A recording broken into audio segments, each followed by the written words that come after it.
आरोपी की तस्वीर सामने आ चुकी है। 2:33 रात का यह वक्त जब उसकी तस्वीरें छठे मंजिल के लगे सीसीटीवी कैमरे में कैद की गई हैं। लेकिन सबसे बड़ा सवाल यह है कि सैफ अली खान पर चाकुओं से हमला किए जाने के बावजूद यह शख्स वहां से फरार होता है और उस समय तत्काल उसको पकड़ने की कोशिश क्यों नहीं की जाती है। आप देखिए ये तस्वीरें गौर से देखिएगा। 2:33 का यह वीडियो जो सीसीटीवी कैमरे में कैद हुआ है, इन तस्वीरों को देखकर यह सवाल पूछा जा रहा है, सैफ अली खान के घर में घुसकर वो मेड से पहले झगड़ा करता है। सैफ अली खान वहां पर आते हैं बीच बचाव करने, ये उनके ऊपर चाकुओं से हमला कर देता है। उसके बाद वो बुरी तरह से जख्मी हो जाते हैं। फिर ये शख्स फरार हो जाता है। लेकिन यहां पर जो वीडियो आप देख रहे हैं, इसमें कम से कम अभी हाथापाई और इसको कहीं चोट लगी है। अभी तक के इन फुटेज के आधार पर ऐसा नहीं लग रहा है।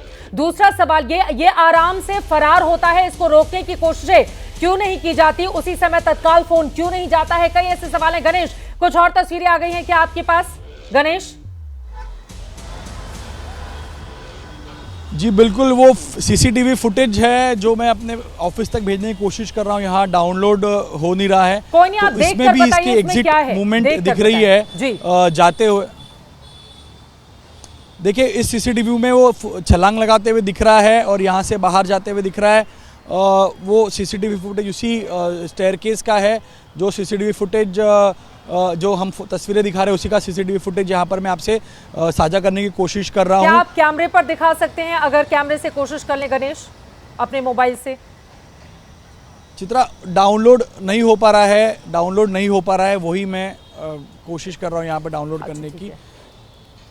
ठीक है, आप डाउनलोड करने की कोशिश करें। तब तक इन तस्वीरों के बारे में जल्दी से मैं दर्शकों को जानकारी दे दूं। आप देखिए ये शख्स 2:33 का 6वें फ्लोर का ये वीडियो है। इस वक्त आप देख पा रहे हैं रात के वक्त का ये शख्स जब भागने की कोशिश कर रहा था, सीसीटीवी कैमरे पर भी इसकी नजर जाती है। आप देखिए कितना शातिर है, हिस्ट्री शीटर ये हो सकता है। मुंबई पुलिस इस तरह की आशंका जाहिर कर रही है। लेकिन सबसे बड़ा सवाल ये, हमला करने के बाद ये आराम से सीढ़ियों से नीचे उतरता है, उस समय इन्फॉर्म क्यों नहीं किया गया?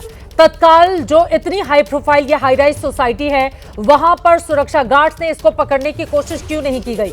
अभी जितने भी लोग सैफ अली खान के घर में मौजूद थे, यकीनन सभी से जानकारी इस बाबत और ले जाएगी। लेकिन अभी तक चोरी की यह घटना का मामला बताया जा रहा है कि चोरी करने के इरादे से ही यह शख्स अंदर दाखिल हुआ था और उसके बाद जब वहां पर आपस में इस तरह की स्थिति बनती है तो फिर सीढ़ियों के जरिए ही ये नीचे की ओर उतरता है। और ये तस्वीरें भी आपके सामने है। कई ऐसे सवाल हैं जिसको लेकर सवाल ये पूछे जा रहे हैं कि क्या हमलावर वहां पर मौजूद जो लोग भीतर रहते हैं, सैफ अली खान के मेड, क्या उनका परिचित था? घर में एंट्री को लेकर जो मुंबई पुलिस दावा कर रही है, क्या पूरी तरह से वो दावा सही है? आपको ये भी बताते चले कि सैफ अली खान की टीम ने जो जानकारी दी है उसके मुताबिक सैफ अली खान के घर पर चोरी की ही कोशिश की गई। ये परिवार के लोग भी बता रहे हैं। हमले में सैफ के घर की काम करने वाली आर्यामा फिलिप लीमा भी जख्मी हुई है, जिनका इलाज किया जा रहा है। और आपको बताते चले कि इसको लेकर लगातार तफ्तीश जारी है। लेकिन यकीनन सरकार के ऊपर विपक्षी दलों की ओर से सवाल दागे जा रहे हैं। दो अलग अलग तस्वीरें आपके सामने हैं। यकीनन सैफ अली खान, उनके पूरे परिवार के लिए ये जो वक्त है वो काफी कठिन समय है। हालांकि पूरी तरह से खतरे से बाहर सैफ अली खान इस वक्त बताए जा रहे हैं। डॉक्टर्स लगातार उनकी स्थिति पर नजर बनाए हुए हैं। लेकिन आखिर ये चोर है कौन? इसका नाम क्या है? आराम से घर के भीतर दाखिल कैसे होता है, फिर आराम से बाहर कैसे चला जाता है? इतनी बड़ी और हाई राइज महंगी सोसाइटी में वहां पर सुरक्षा के इतने बड़े इंतजाम होते हैं, परिंदा भी पर न मार सके, इस तरह की स्थिति होती है।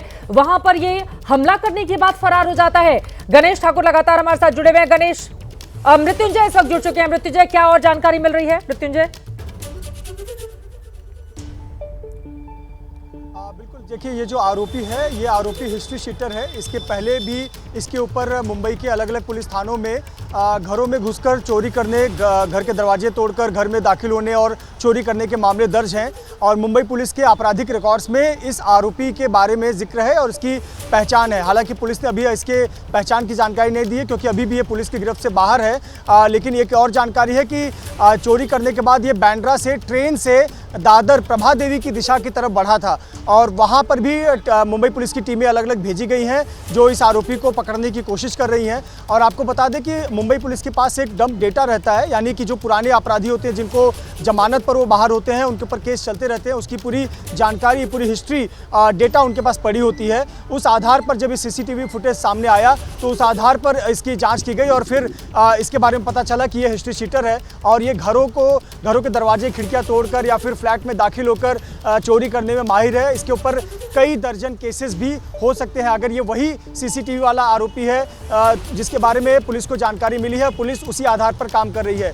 तो ये जानकारी है और ये भी जानकारी सामने आई है कि आमतौर पर जो इस प्रकार के हिस्ट्री शीटर होते हैं वो अपने आप को बचाने के लिए हमेशा ब्लेड या शार्प ऑब्जेक्ट जैसी कोई चीज़ें अपने पास रखे होते हैं।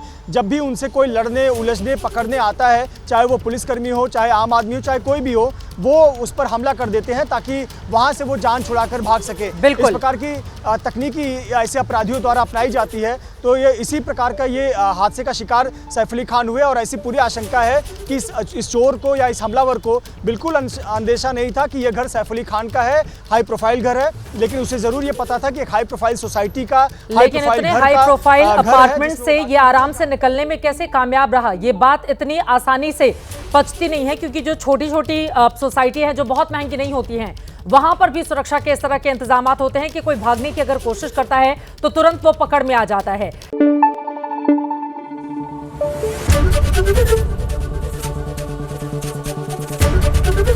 एबीपी न्यूज आपको रखे आगे।